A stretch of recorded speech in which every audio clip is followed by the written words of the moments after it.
آپ لوگوں کی خدمت میں پیش کی جا رہی ہے ایک چھوٹی سی اسٹوری، جس اسٹوری کا نام ہے یادوں کا شہر۔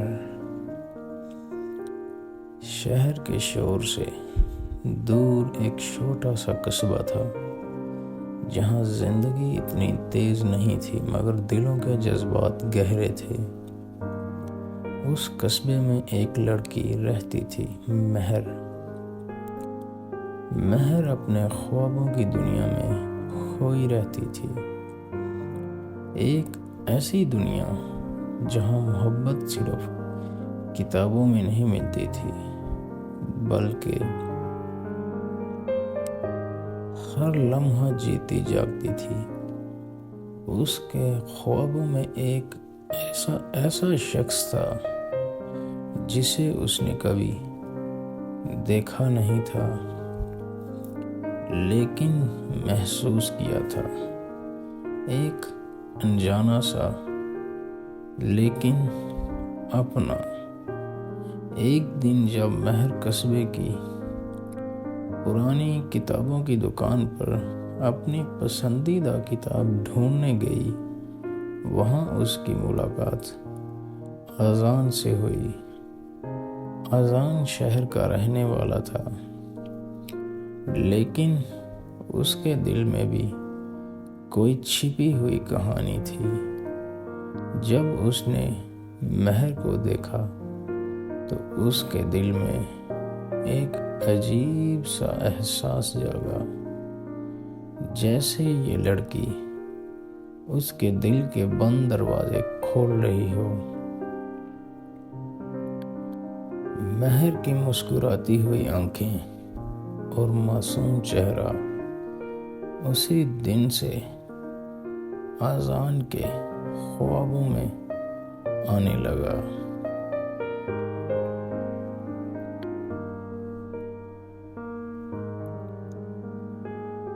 اذان صرف چند دنوں کے لیے قصبے میں آیا تھا، لیکن مہر اور اس کے درمیان ایک عجیب سا رشتہ بن گیا۔ ہر روز وہ کتابوں کی دکان پر ملتے، مگر کتابوں سے زیادہ ان کے دل کی باتیں بڑھنے لگیں۔ اذان کی باتوں میں شہر کی رونقیں اور تنہائی تھی، اور مہر کے خوابوں میں قصبے کی خاموش راتوں کا چاند۔ وقت کے ساتھ دونوں کو ایک دوسرے کا ساتھ پسند آنے لگا، جیسے دنیا کے شور سے دور وہ دونوں ایک دوسرے کی خاموشی میں کھوئے ہوئے ہوں۔ لیکن ہر کہانی میں ایک موڑ آتا ہے، اور ان کی کہانی کا موڑ اس وقت آیا جب اذان کو واپس شہر جانا پڑا۔ جانے سے پہلے اس نے مہر سے کہا، مہر، شاید میں دوبارہ یہاں نہ آ سکوں، لیکن تمہاری یادوں کا شہر میرے دل میں ہمیشہ زندہ رہے گا۔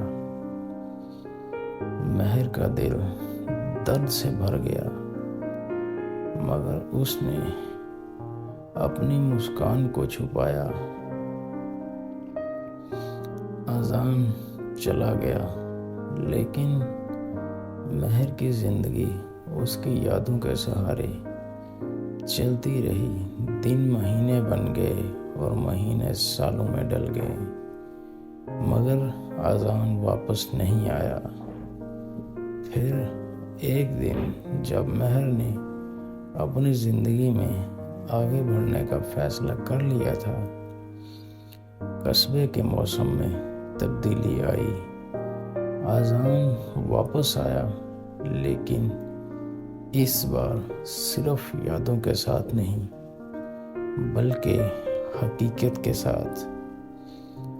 مہر، اس نے کہا، میں نے تمہارے خوابوں کے شہر کو اپنی زندگی میں بسانے کا فیصلہ کر لیا ہے۔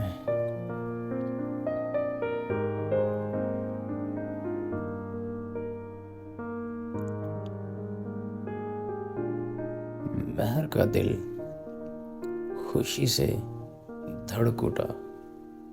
اس نے دیکھا کہ جو انجانا خواب کبھی اس کے دل میں تھا وہ اب حقیقت بن کر اس کے سامنے کھڑا تھا۔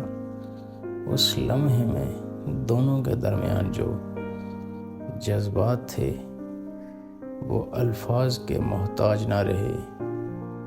اس کی کہانی کا سفر اس پرانی کتابوں کی دکان سے زندگی کے ایک نئے موڑ تک پہنچ گیا تھا، جہاں محبت ایک خواب نہیں بلکہ ایک حقیقت بن چکی تھی۔